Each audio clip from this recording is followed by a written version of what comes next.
Fala, gente amiga, tudo bom? Eu sou Carlos Luas e este é o Batata Diário, o seu programa de dicas do Diário do Capitão.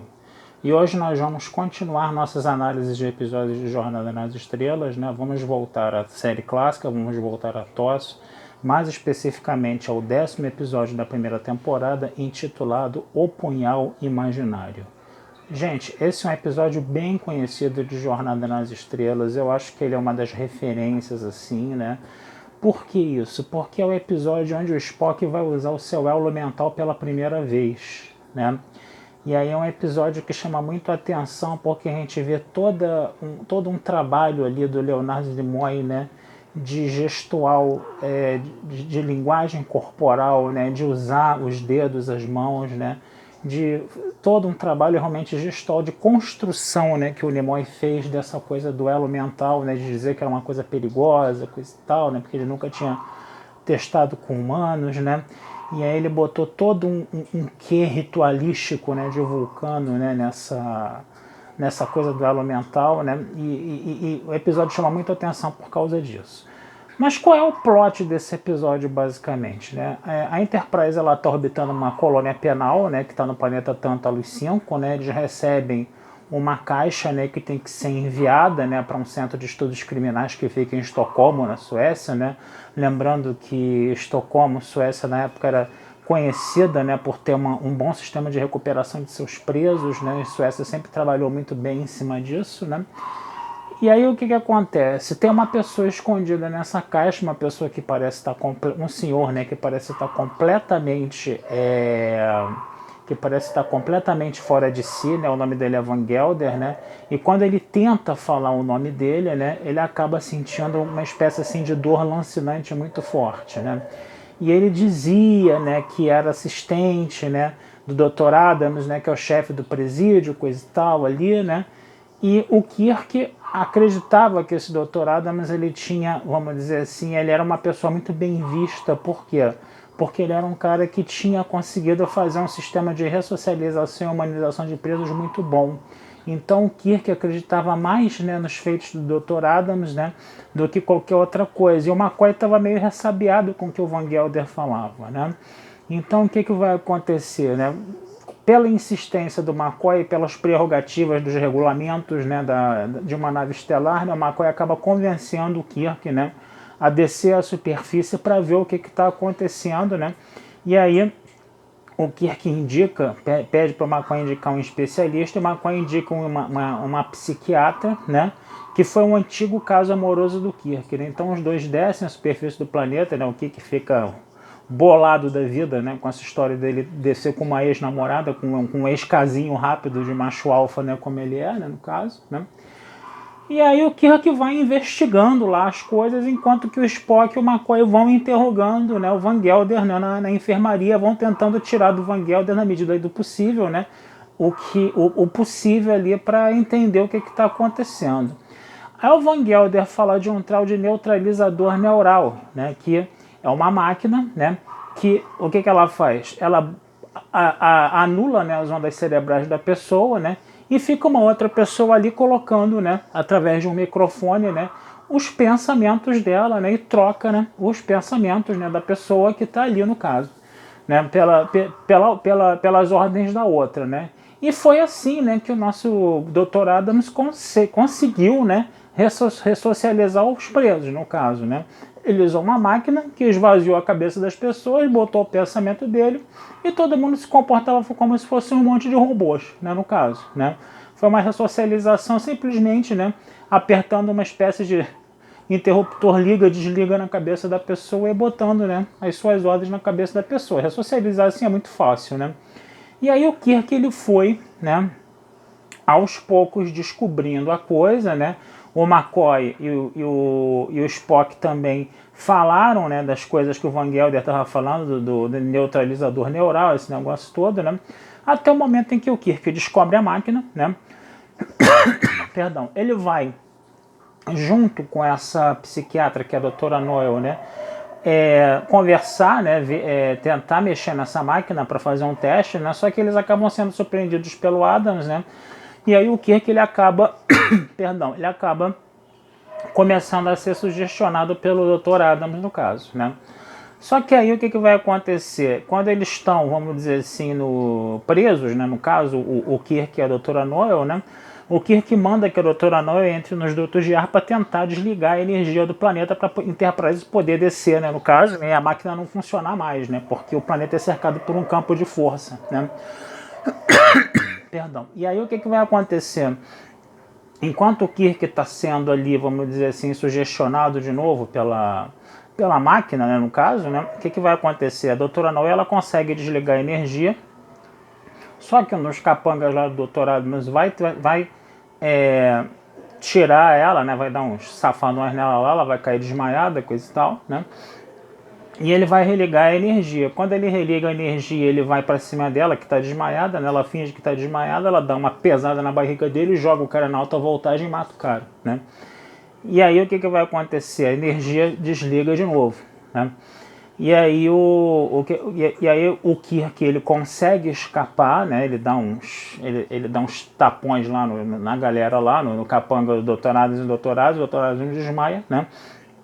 E enquanto isso, a doutora Noel foge, volta para os aposentos, né, pelos dutos de ar, e com a máquina desligada, o Spock consegue, né, se teletransportar para a superfície.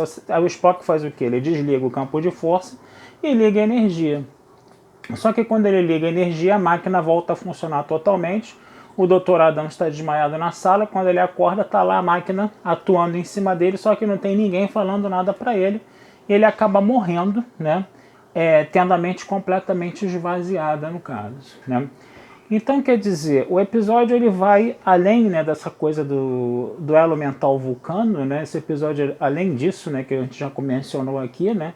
Esse episódio ele vai também abordar umas questões muito interessantes, né? Primeiro, uma ressocialização não é um botão liga e desliga na cabeça do sujeito, né? Você tem uma questão toda social aí, né? O próprio termo fala, né? Como é que a pessoa vai ser aceita em sociedade de novo. E você tem uma questão individual também, né? Como é que você vai mudar a mentalidade dessa pessoa, fazer essa pessoa superar os traumas para ela ser, né? Poder estar novamente apta a viver em sociedade e também como a sociedade também vai aceitar ela. Então é um problema não só social como individual, né? É interessante, né, que o episódio, apesar de não ser tão profundo nisso, ele puxa nessas reflexões, né?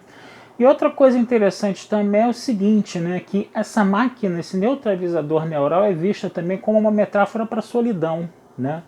E aí você está ali na cabeça ali da década de 60, né, que vamos dizer assim, tinha um pensamento um pouco mais tradicional e via a solidão como uma total ruína para o ser humano, né, no caso, né, que a pessoa pode morrer de solidão, coisa e tal, porque o ser humano é um ser sociável por natureza, a gente entende isso, mas também tem pessoas que têm a opção, né, de viver sozinhas hoje em dia e que vivem muito bem, né, no caso, né, que elas, de repente, elas ficaram tão, vamos dizer assim, elas ficaram tão de mal com a sociedade, elas ficaram tão decepcionadas com a sociedade que elas optaram por uma vida solitária e elas vivem bem assim, né? E aí a socialização também pode ser vista por um outro aspecto aí no caso, né?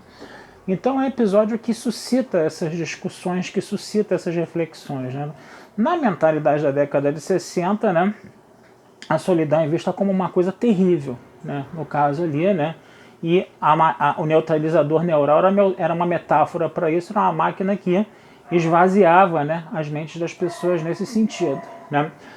E outra coisa que é interessante também aí, né, eu vou me repetir novamente, né, mas novamente o papel da mulher, né, nessa série da década de 60, né? A gente está vendo aí a doutora Noel, que foi um antigo caso do Kirk, né? O Kirk, muito a contragosto, desce com ela, né, para essa missão. Ele fala, agora é outro contexto, outra situação, coisa e tal, né, não sei o que, né, que ele não queria saber daquela mulher, coisa e tal.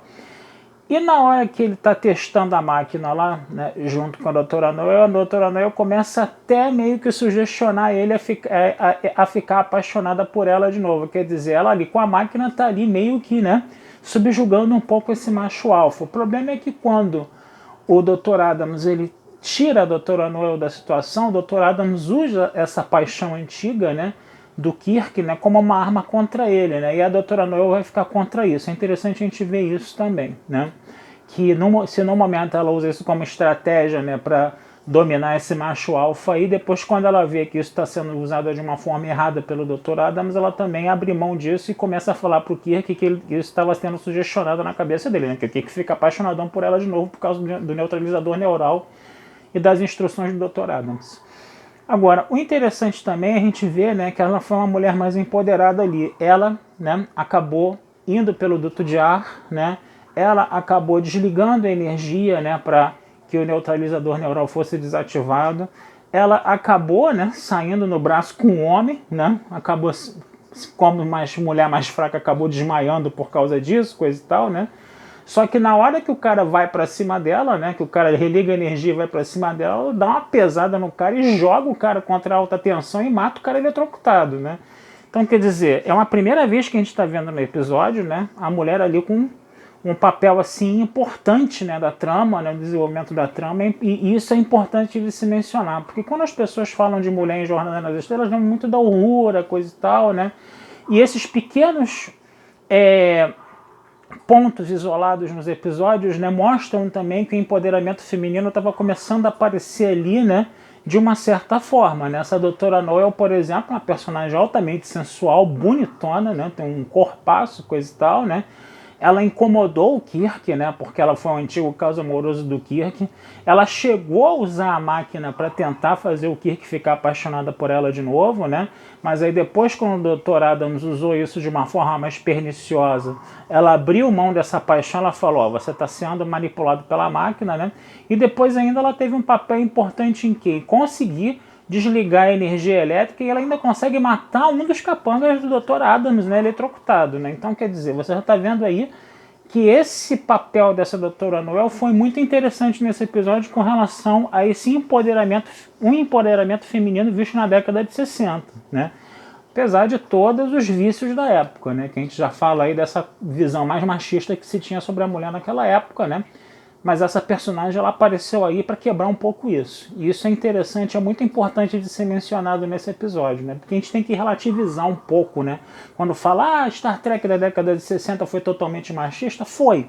Mas também apareceram momentos como esse, tá? Então é bom a gente só lembrar isso, tá? Vou ficando por aqui, desejando a vida longa e próspera. Esse texto vai estar, como sempre, lá na Batata Espacial, tá? E não deixem de curtir, compartilhar e comentar o Diário do Capitão nas redes sociais, gente, que isso ajuda muito a gente. Um abração, fui e até a próxima.